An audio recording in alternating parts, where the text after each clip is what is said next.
sabi niya, sa Lucas chapter 3 verse 4, gaya ng nasusulat sa aklat ng salita ng propeta Isaias. Ito yung propesya. Ang tinig ng isang sumisigaw sa ilang. At sa English ito yung ilang, wilderness. Gusto kong ipakita sa yung wilderness. Nung sumisigaw si Isaias sa wilderness, ang wilderness, alam ko yung mga tao, no? Walang mga, ano? Alam niyo ba yung mundo, yung nations? Yung ilang. Yung ilang. Yung ilang. Yung mundong ito, wilderness yan. Wilderness yan. Saan ba sumisigaw si Isaiah, si John? Wilderness. Pag sumisigaw ka, ibig sabihin maraming mga patay. Maraming mga patay spiritually sa Diyos. Yan ay Gentile. Gentile of nations. Mga bansa. Kaya tayo ay sumisigaw ang mga ngaral na ang sabi, ihanda ninyo ang daan ng Panginoon. Ang sinabi niyo, nakikita ba niyo? Ikaw, tayo, ayusin natin ang daan kasi we are the temple. Tama? Tama, sister, brother, sister? We are the temple. Kung naniniwala tayo na tayo ang templo ng Diyos, kailangan yung appearance, yung attribute ng Diyos, yung katangian ng karakter mag-manifest sa ating sarili. Paano? Ang hirap. Diba, sister? Ang hirap eh. Kasi paano gano'n? Ibibibitipit mo, iisipin mo na yung Espiritu ng Diyos magmamanifest sa sarili mo. Eh, paano magmamanifest kung ang daming nasa isipan natin? Tama? Ang daming pumupulo sa atin. Kaya sabi ng Diyos, tuwirin nyo ang daan nyo. Mga tao, ang daan ng Panginoon kasi tayo ang tatahanan ng kanyang Espiritu sa pagdaan. Tama? Sa ating paglakad sa katuwiran ng Diyos. Pero it's a battle. Battle siya. Kasi paano mo may attribute yun? Kasi pag inisip mo, the Spirit of God is upon me, nasa sa akin, now it is walking, nag-walk siya sa pamamagitan ko, eh ang daming obstruction. Lalo na sa akin, as a businessman. Iba-iba at ibang business ang ano ko. Kaya ang daming obstruction. So ngayon, paano mo lalakarin, di ba? So, lalakarin, sige. Ang daan na pagtuwirin, ninyo ang kanyang mga lalat. Yung mga landas kasi natin, hindi tuwid eh. Tama? Amen. Hindi tuwid ang ating landas. Lumalakad tayo, hindi tuwid. Maraming obstruction sa buhay natin. Kaya pag lumakad tayo, hindi na ito tuwid kasi. Imbis na tuwid, marami, dito muna, dito muna, dito muna. See? Nakalimutan natin.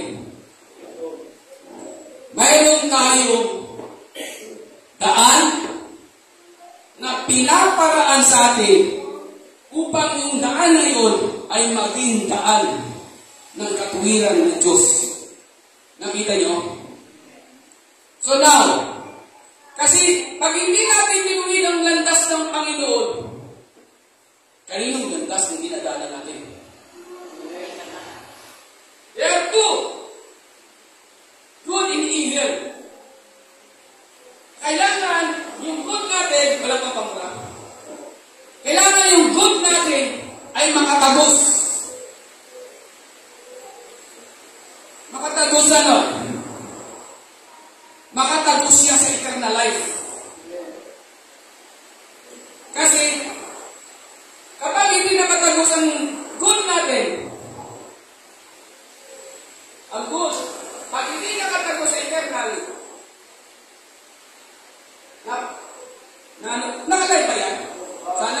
sa ibang. Nakasira ba yan sa ibang? Eternal life. Isa, eternal punishment.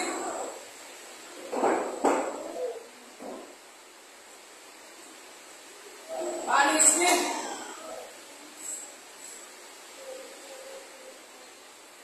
Ngayon, ito yung good, eternal life, ito naman, and eternal punishment, it is good and evil. Not evil. Now, bakit sinasabi na ang good natin kailangan, kasi dito sa mundo, na naniniwala ba kayo lahat ng mabuti? Lahat ng mabuti ay mabuti may evil. Pero hindi tayo nakakatago sa life, mga bata, tingin. Hindi tayo nakakatagos, pero sa tingin natin di ba good siya? Pero sa tingin natin good, akala natin nakatagos na sa eternal life, sa book of life. Hindi pa pala. Kailangan ang good natin makatagos sa eternal life. Pero yung mundo nito, good ang ginagawa nila, lahat good. Pero nakatagos ba sila sa eternal life? Hindi pa, di ba? So, dapat makita natin, paano ba natin maramdaman ang Diyos sa buhay natin? Yan, tanong ko rin yun. Lord, paano ba kita mararamdaman sa buhay? Alam mo, isang pagkakataon na kailangan mo pala mag-meditate. So, tayo nagko-concentrate sa mga nagko-concentrate. Meditation. So, meditation is part na yan. Yung spirit natin is puta, nagbibitaw pa. So, doon lang siya pumapasok. So, ibig sabihin, pag siya ay pumasok sa buhay natin, mayroon ka ng guidance. Kasi sa bawat pagkakamali mo, itutuwid ka. Mayroon ka mararamdaman in konsyensya sa konsyensya. Pag ikaw ay nakakagawa ng hindi maganda, kinukonsensya ka. Para kang hindi pinatutulog. O, bakit? Kasi nung ang Diyos ay sumasayo, imbis na tuwid, gaganong ka. Imbis na babalik ka, gaganong ka. Gaganong ka. Sabi ng Diyos, tuwirin yung dano eh. Diba? Kasi, hindi natin napansin na mayroon talagang gabay.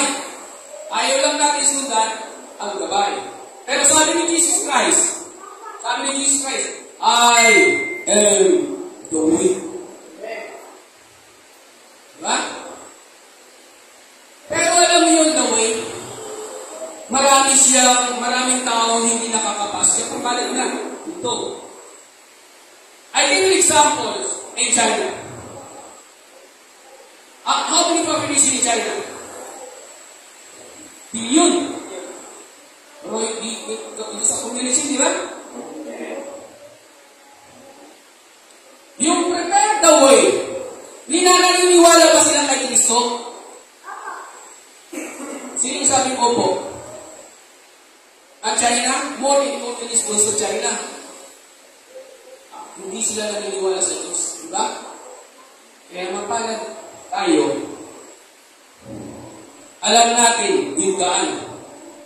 Pero itong daan ito, nakakahirap to. Magaling tigkasin. Sa totoo lang.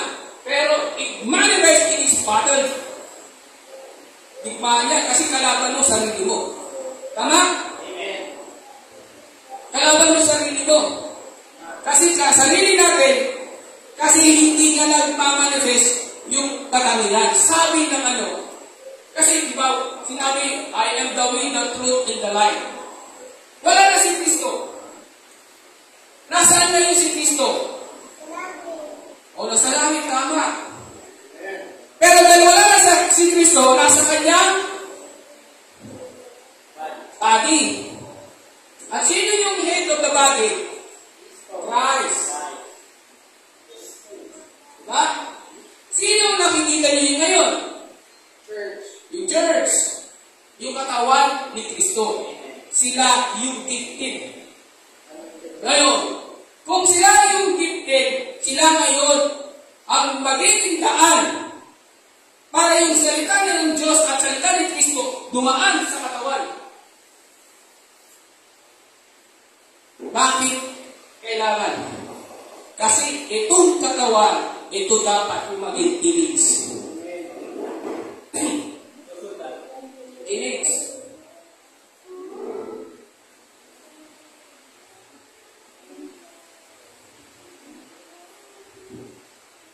Image. Kita niyo? Ikaw pala, brother, is Christ. Opo. Ikaw pala si Kristo. Opo. Pero pag sinuri mo siya, kapag suri mo. Kasi mayroon 10 virgin, ang 5 wise, ang 5 foolish. At yung foolish na yan, ang mag-pray sa tuwid ng landas. Yung tuwiran ng landas ng Panginoon, i-pray niya. Ito nyo? Maraming mga aral sa mundong ito na tumitwis ang daan patungo sa Diyos. Kaya dapat tayo mapagsaliksik. Yung mensahe ng Diyos, yung salita niya. Ang mga ngaral, yung katawan ni Kristo, nagtatanim ng binhi. Kayo na mga ngaral, kayo dito na gano'n, kayo magtatanim ng binhi sa mga bata ko. Ilalagay niyo yung binhi sa kanilang puso. Pero, hindi ibig sabihin na kapag kayo nagtanim ng binhi, ay hahayaan nila. It is an obligation.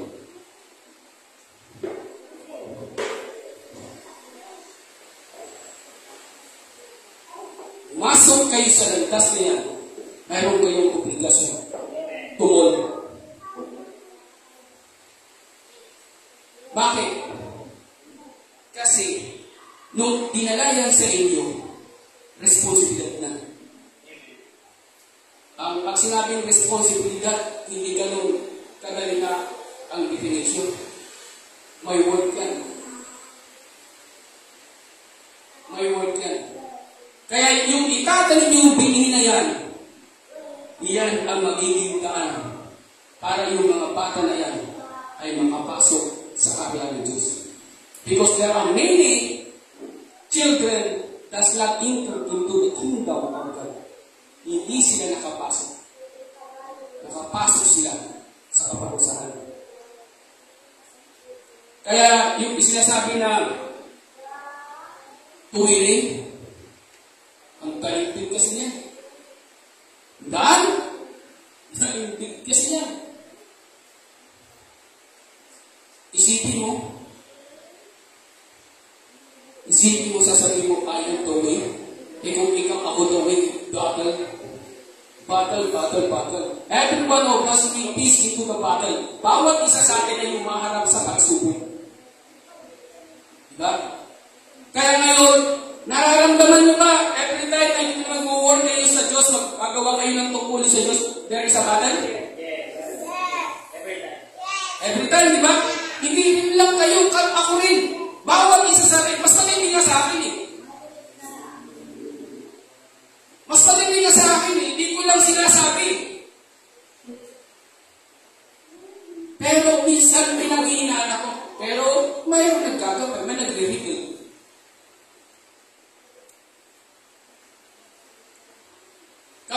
Kahit ako, medyo, kasi ang objective ko talaga, pinakita nito sa video sa Trumpeting Angel. Kaya ang ano ko talaga sa YouTube, sa Facebook page, ganun kasi. Ang akala ko kasi dati yung Brother Jose yung sa TV, dahil ang inano ko sa Diyos eh. Hindi mo kaya yun kasi 1 million per hour system. Di ba kayo really? Yung lang pagpupurkas lang ako 1 million, wala akong ganun klaseng pera. Sinabi ko na rin kay Brother Jim, ba't ka ito pinapakita? So, ibig sabihin, yung trafficking angel, bakit nagkaganon Diyos? There is something in this world will be happen. Merong mangyayari sa mundo ito na hindi natin kakakayanin.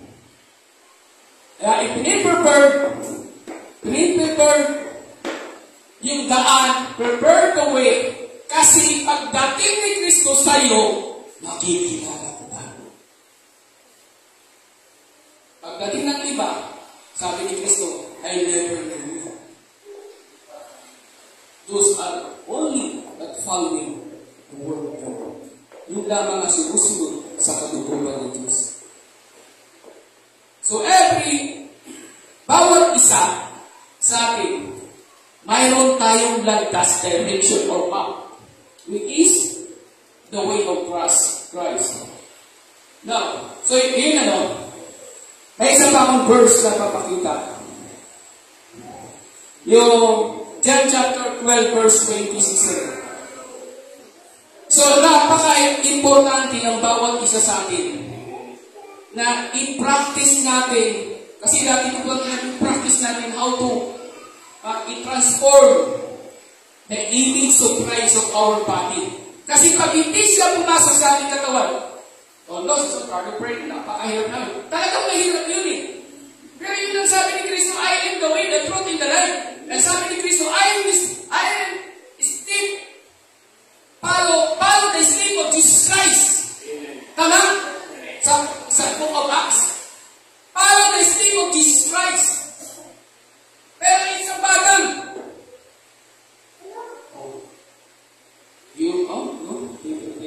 Pray ako. Isipin mo, kakausapin mo sila lagi. Kakausapin mo si Jesus Christ lagi. Kahit tayo isa, kakausapin natin si Jesus. Kasi siya yung king. Siya yung king. Siya yung the way.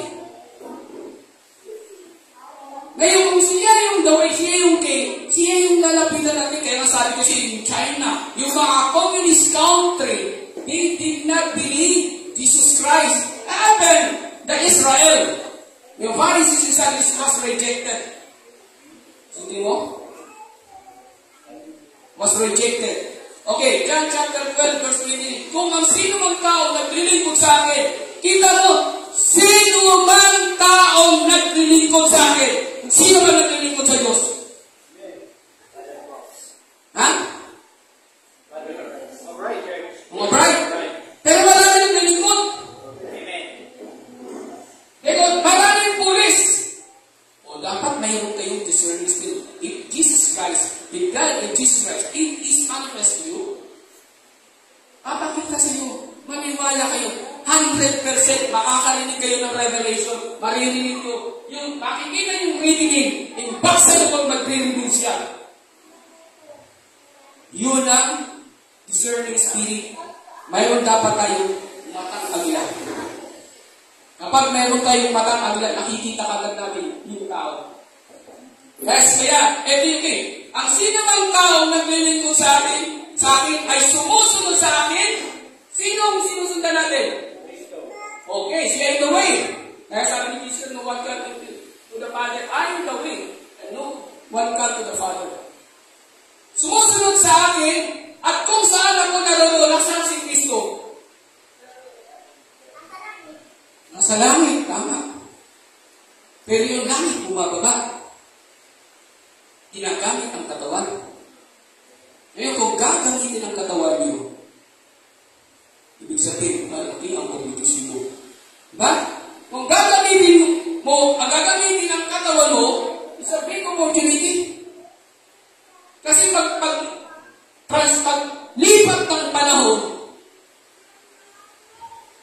ng panahon, iba na doon is the kingdom of Jesus Christ. It's about the kingdom. But tayo ay hinanda natin na hindi tayo makapasok sa isang linggo. Kaya ngayon, dapat ang opportunity natin yung king natin, ang sino man naglilingkod sa akin, sumusunod sa akin, at kung saan ako naroon, ay nandoon naman, doon ang lingkod ko. Nakita nyo? kung nasaan daw siya. Sabi niya, nandun ako sa kanyang lingkod. Sino yung mga lingkod mo? Yung naglilingkod sa kanya. So, nandun si Kristo. Nandun ang Diyos. Nakita niyo? Kung nasaan ang lingkod niya, nandun si Kristo. Nandun ang Diyos. Diba? Kahit anumang mangyari yan, hindi iiwan. Kaya nga, testimony ko kanina eh. And God permitted to me to reach this life today, ngayon. Kahit sabi ko nga, bago ko pa, punta mo si Brother Rizal, no, matutupad yung sinabi ko. Pag si Brother Rizal tumawag sa akin, your word, your vision will be granted. Sabi ko nga, ano sasabihin ko? Pupunta na ako dito. Pag nakaapak na, matutupad na yung message ko lang. But vision, it was granted now na sa kakaroon ko. Diba?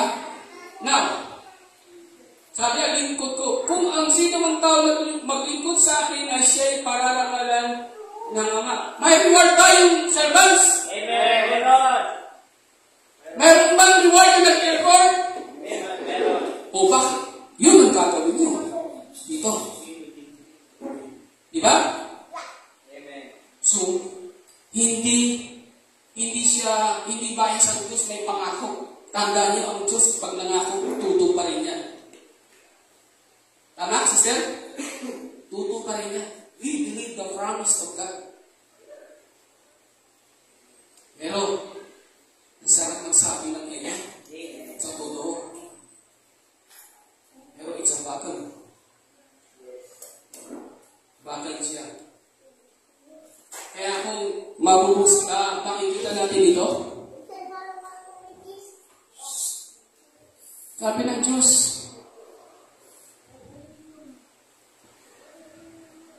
ang bawat sumusunod sa akin ay may katimpala. Inaharap. Kaya, the message, prepare the way of the Lord. Sino yung sinasabihan? Tayo, yung iglesia, yung church. Ihanda natin yung Panginoon. Kasi, sabi sa 1 Corinthians, or 3 or 16, did you know that your body is the temple of God? Marami nagsasabi, yes, I am the temple of God. The key word, kailangan makita mo yung image. But remember, pwede rin tayong sabihan ng image to this. Why? Because we have, meron tayong 5 senses. Pero hindi siya magwawagi pa rin. Kasi papasok pa rin siya to control you. To guide you, to reveal to yung spirit of humbleness and temperance and patience. Yung temperance and patience, yan ay minamanifest sa kanyang servants, kanyang temple. So, hindi pa rin siya nagwawagi. Pero, it's a battle. The perfect statue of man, faith, virtue, knowledge, vision, temperance, godliness, charity. That is in you, nasa sa atin yan. Ganon ang pagmumod sa atin. Hindi yung mangangaral ka, mangangaral ako, exempted ako doon sa perfection. Every one of us is subjected to is perfect statue of man. Amen. So, every one of us is subject to depends upon reward of measurement. So, ngayon, kung bakit ito sinasabi? Kasi napakalaga ito sa buhay natin kung paano lumalakad.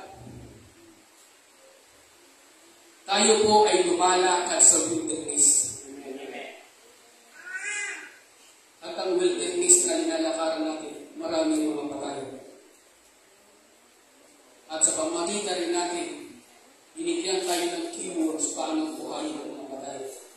spiritually.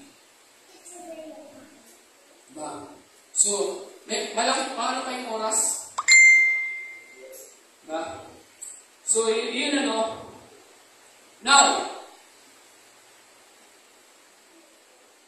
Hebrews chapter 12 verse 1 and 2.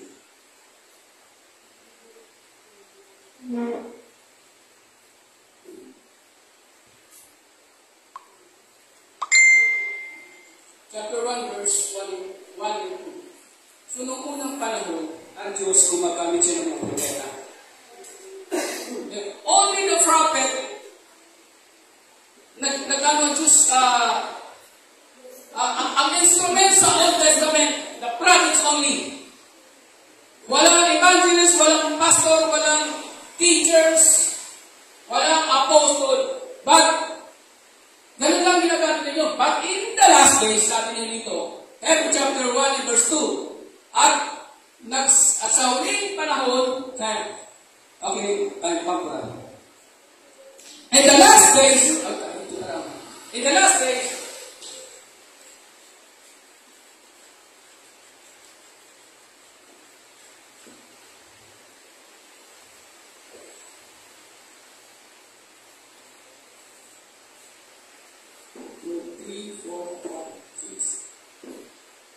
is the last days.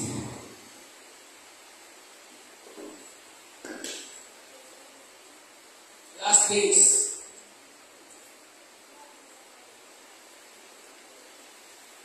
Nasaan na tayo? Nasaan na tayo? Maikli na lang. Naniniwala pa kayo dito sa kapanahonan sa church ages nagsasalita si Kristo? Amen. Sa pamamagitan ng kanyang katawan, body, which is the Bible.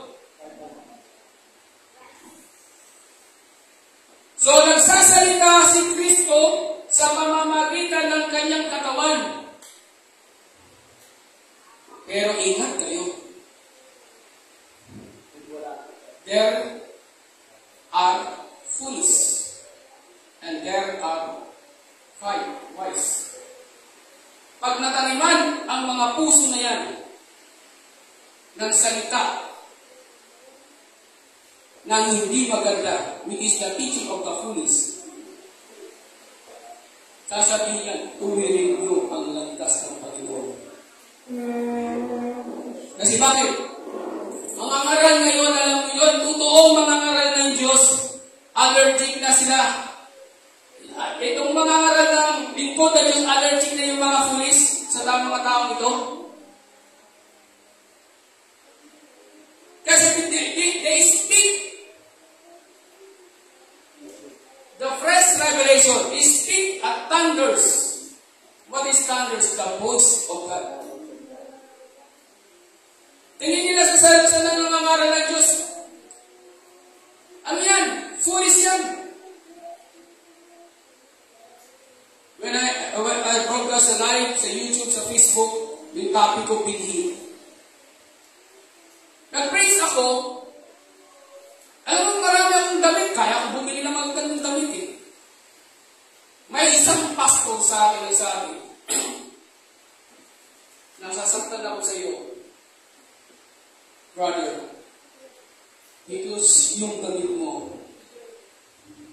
bakit hindi ka nagdamit nung mag-aaral? Sabi ko, sa ganun klase, titignan mo ang damit. Kung hindi niya lang pinatay, sasabihin ko yung cellphone, sasabihin ko, bakit si Jesus Christ kung mga damit niya? Bakit yung damit ni Kristo hindi nakarating doon? Bakit si Elijah, yung damit niya iniwan? Ibig sabihin, hindi nakatingin ng Diyos sa pamagitan ng affairs ng palabas. Tama? So now, maliwanag na sinasabi dito na nagsasalita sa atin sa mga huling araw na ito sa pamagitan ng kanyang anak na siyang itinalaga ng tagapagmana. Sino ang tagapagmana? Lord. Oh, si Jesus Christ. Sinong magiging tagapagmana? Yung katawan ni Kristo. Isa doon. Tama? Ngayon, marami, pwede sabihin natin tagapagmana tayo. Pero sinabi ni Christ, whosoever overcome tagumpay. Kaya si Kristo, kagaya ko naman na lang, tagumpay. Si Jesus ay dumating din sa tagumpay. Ibig sabihin, the battle. O ngayon may bagyo. Ano si brother Jose? Ay walang i-testing mo sa kanila nangyari sa akin kasi ba? Ngayon walang pinistin mo. Battle. Kaya ako sinalis ko ang Diyos. Ito talaga makakarating ako ito, gagawa ko ng paraan. So, ibig sabihin, yung paglilingkod natin, may kakapatan gantimpala at pwede sa gantimpala niyo, maging tagapagmana tayo ng Kingdom of God. Yan sinasabi ko, sister, na yung mga kayamanan sa lupang ito is temporary. Either kahit na asikaso ko man yung mga bagay na yun, kukunin ako doon. Swerte ng mga kapatid ko.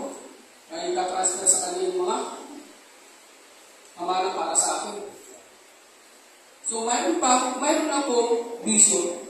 Wala niyang sinabi sa gantimpala ibibigay sa akin ng Diyos. Wala niyang sinabi na ipamamana sa akin ng Diyos. Diba? Kaya sabi niya, ang magtagumpay ay daramtan kayo ng mga mabuting damit. Okay. Ano yung mabuting damit? Brother Ino, anong mabuting damit? Works of righteousness. Work of righteousness. Dinadala ba natin ngayon yung damit? Paano mga damit mo yung righteousness? Siguraduhin mo yung araw mo, siguraduhin mo ang gabi mo. Tama? Oo, kasi ang magtagumpay, daramtan kayo ng mga mabubuting damit at hindi ko papawiin o granted. Hindi nga aalisin. Yeah? Alam mo itong notebook na ito, when I was, alam ko kung nagsusulat ako niya, 2 to 5 years yan. Sabi ko, wala naman ako sasabihan. Hindi pa ako dito. Sabi ko, paano ko pabuksan? O, buksan mo. Basahin mo ulitin. But I will show you the backside of this reading. Ako ano? Ipapakita ko sa inyo yung likod ng nakasulat. Pag sinabing hindi ko papawiin sa anumang paraan ang kanyang pangalan, hindi sa attribute of the word na ikaw ay tayo magiging tagapagmana. And we are as sons and daughters of God. If we are the sons and daughters of God, ano gagawin natin para ilong sa daan? Tuwid. Kasi bakit tutuwirin mo? If God and Christ is in us, nasa sa atin si Kristo, hindi dapat tayo lumiko na landas. Tama? Ang hirap eh. Ang pupulit ng mga bata eh. Tama? Ang hirap eh. Pupuntahan niyo pa yung mga bata sa bahay. Hirap. Ilagay ko pa yung mga bata eh. Pero, ang reward ng Diyos, hindi kayo bayaran ng pera. Tama? Brother Jose? Tama? Sister o brother? Nasa ano nasa likod. O, diba? Kaya pang bayaran yun, kahit ang mayaman, hindi kaya bayaran yun eh. Diba? Pero ang katalinuhan, ang kaalaman nila, they only deserve. Pero, ang kingdom of God, nangako niya, yung pangako talaga ito para sa atin. Hindi ko papawin sa anumang para ng kanyang pangalan sa aklat ng buhay. Na, napakaganda, di ba, brother? Sister? Nakita ko yung mga bata. Magpapalad ko mga bata. Kapag ito ng mundo. Ingatan niyo siya. There is a purpose. There are a purpose. Kaya sabi ng pinapangalan sa harapan ng aking Ama at sa harapan ng kanyang mga anghel. Nakita niyo ba yun? Nakita niyo ba yun? At ang iba pala ko ang kanyang pangalan sa harapan ng aking Ama at sa harapan ng kanyang mga anghel. Nakita niyo ba nakikita ko? Ang anghel at ang Diyos ay nakagalaw ngayon. And we are recorded in the book of life. Hindi ko sinabi. That's the word of God. Yung sinasabi sa harapan ng aking Ama at sa harapan ng kanyang mga anghel. Kasi we are recorded in the book of life. Ang book of life, hindi yung parang sinusulat. Yan ay camera. Yan ay ang camera nakatutok yan sa whatever you do, good and evil. Kaya pag binuksan ng book of life, ikaw mismo makikita. Tama? Hindi tayo makakatakas.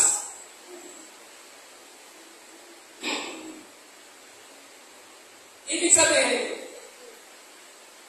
whatever the physical condition na mangyari sa katawan natin, that is a battle because this is, sabi na sa akin, you know that all people in this earth, they are composed of evil, good and evil. Lahat pala ng tao dito sa mundo nito is good and evil. Kasi bakit kung kinain nila at ni Eva ang fruit na yun, they are all people is subject for good and evil. Para mawala lang ang kanilang, mawala ang control yung kanilang good and evil sa kanilang katawan, kailangan makakain sila ng ano? Tree of life. At sino yung tree of life? Yan ang pumunta doon sa paradise. Jesus Christ. At doon tayo kakain yun. Eh, paano tayo makakuha? Kasi yung fruit siya. Ibig sabihin, yung salita na yun ay magiging part of the fruits. Para mawala yung sumpa. Kasi may sumpa itong katawan natin, tama? Tumuha natin. May sumpa, ang katawan natin may sumpa. Kailangan ito mawala, ma-dissolve. Kasi pag hindi ito ma-dissolve, hindi ito papalitan ng damit. Ninanasan bawat isa natin makamtan natin yung damit ito. Bawat isa sa atin nagnanasa na makamtan ng damit ito. Buksan mo nga sa 1 Corinthians, 2 Corinthians chapter 5.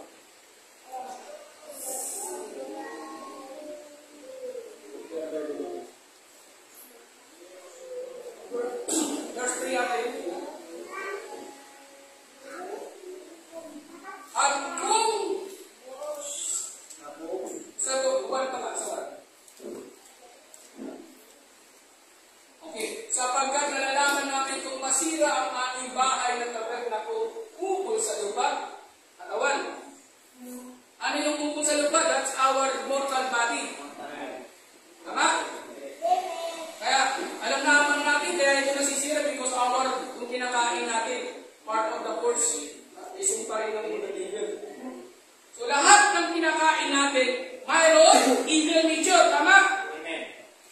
Pag lumabas sa katawan natin, that is an evil. Pero pag kinain natin, that is good. Tama? But it is composed of good and evil. Dahil nung sinumpa sila Adan at Eva, lahat yun ay nag-good and evil. Now, sabi niya dito, kapag nalalaman natin kung masira ang aming bahay na tabernakulo ukol sa lupa, ay mayroon kaming isang gusali mula sa Diyos. Anong gusali ito?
nabihisan nga kami, diyaw ay hindi kami masusumpuan, ubad.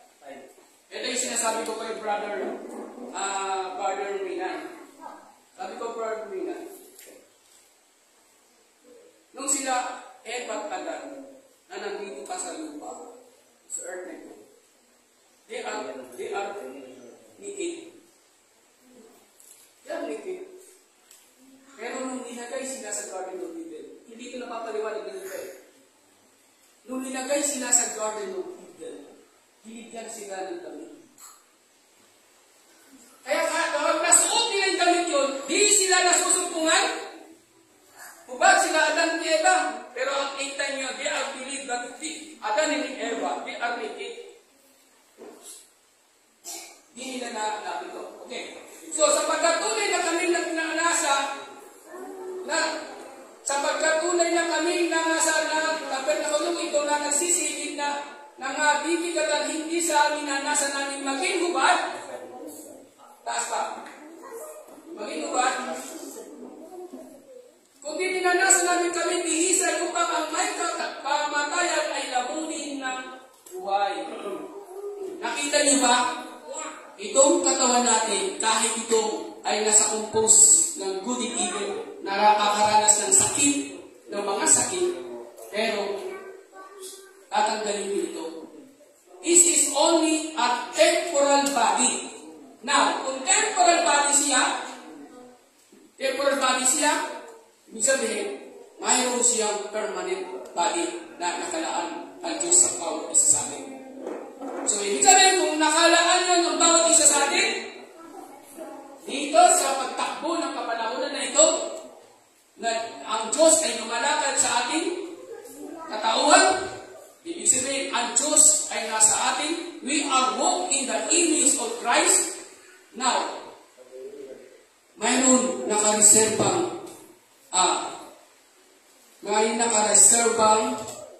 katawan, mortal, and incorruptible body. Now, gusto nyo bang mabihisan? Diba? Gusto natin yun. Linalasa natin. Pinasasabitan natin yung mga bagay na yun. But, we have obligation. Being part of the ministry of God, maging bahagi tayo sa tungkulin ng kalangitan. Kasi we are going to the kingdom of God. If we are going to kingdom of God, we prepare our way. Ihanda natin ang landas ng Panginoon sa atin. Now, gusto ko yung magbukas bago yung tanong. Bubuksan, pabalik na ako doon. Naniniwala ba kayo si Adan at Eva ay hubad?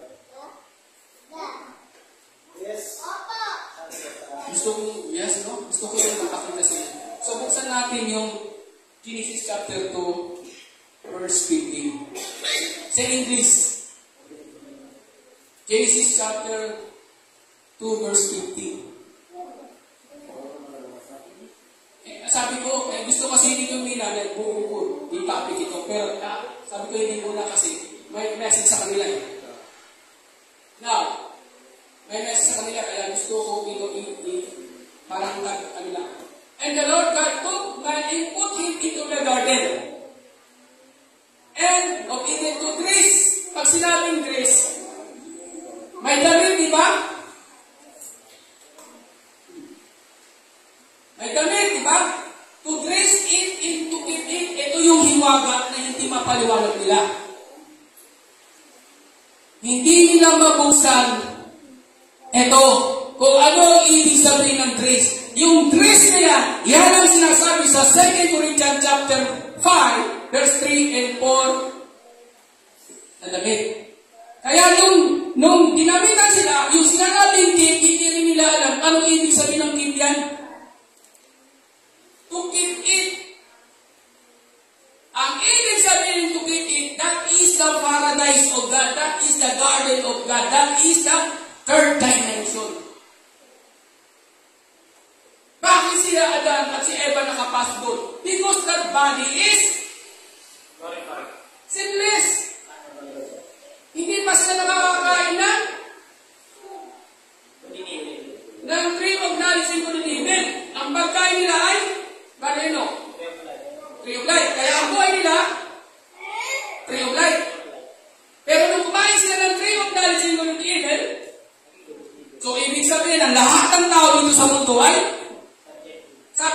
tree of knowledge and good and evil.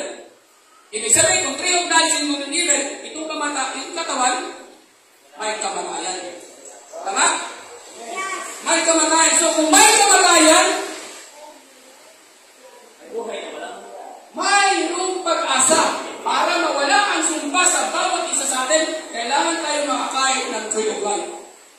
So pag nakakain ng tree of life tayo, ang landas ng Panginoon ay magiging tuwid sapagkat mayroong gabay. Kaya sinasabi ni Kristo, follow my steps. Sabi ni Kristo, I am the way. Kaya sabi dyan, umirin niyo ang landas ng Panginoon. Diba? So, yun yung message yun na hindi ko nahahabaan. At ang mensahe na yun ay patungo po sa bawat isa sa atin.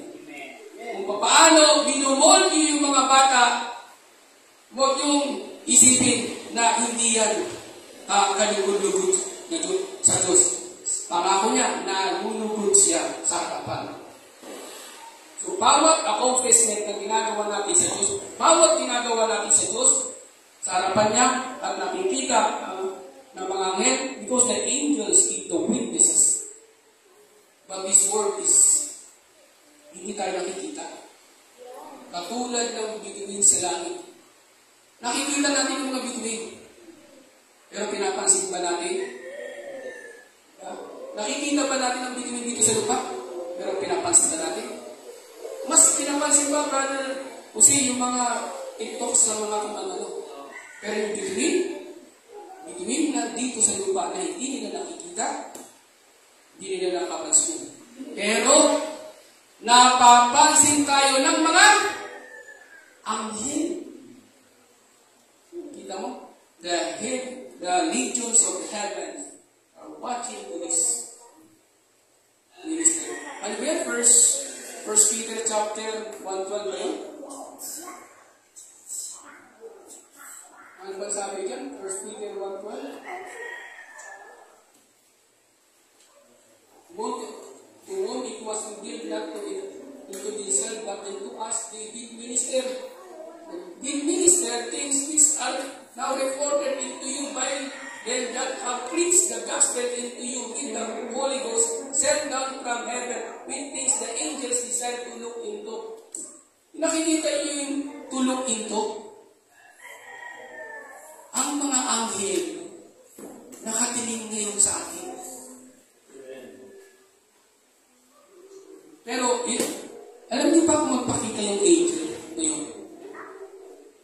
Ang lahat ng sa mga tao, baka ngayon nakatilibas lahat ng tiyan. Nakatilibas, di ba? May kunting ano na, nakatilibas na kagad. Pagdating na ano, makikita. Pero bakit itinago? Because dahil sa hindi nila nakikita yung mga ministro ng Diyos, na ang Diyos mismo na nandoon nakita nila, ang Diyos mismo nandoon sa taong ng ministro, nagmamanipay sa tao na yan, ibig sabihin, mapalad ang nakakakita. Tama? Mapalad. So mapalad, isipin mo naman, yung sample ko kanina yung China. Ano mga communist country? Siguro, hindi nila kinikilala yung message ng scriptures. Even Israel, yung para sa isa disease. Pero meron isa time na makikita na yung ng 144,000 sa pamagitan ng dalawang propeta. He was Israel. Kapag natayo na ang sinasabi, curtain call. Dati sinabi ko, okay, he was the President of the United States. If yung sinasabi ni Brother Burns, the woman, yung woman pa lang yun, Vice President. Tapos ngayon, dapat President, dapat yung magiging President yung babae, hindi naman nagiging. Sabi ko, hindi nyo napansin. Because when the one chose of God, the man who chose of God as a President, yan ay pag-asa sa Amerika, kasi may purpose yung tao na yan there will be a possible that the third temple will be fulfilled in the last days. So, okay. Glory to God. Maging pananaw tayo ng propesya. Kasi yung propesya, events yan ng last days. Yung Mateo 24, nagaganap na. Pero, ang sabi ko nga, ang orasan, at tak.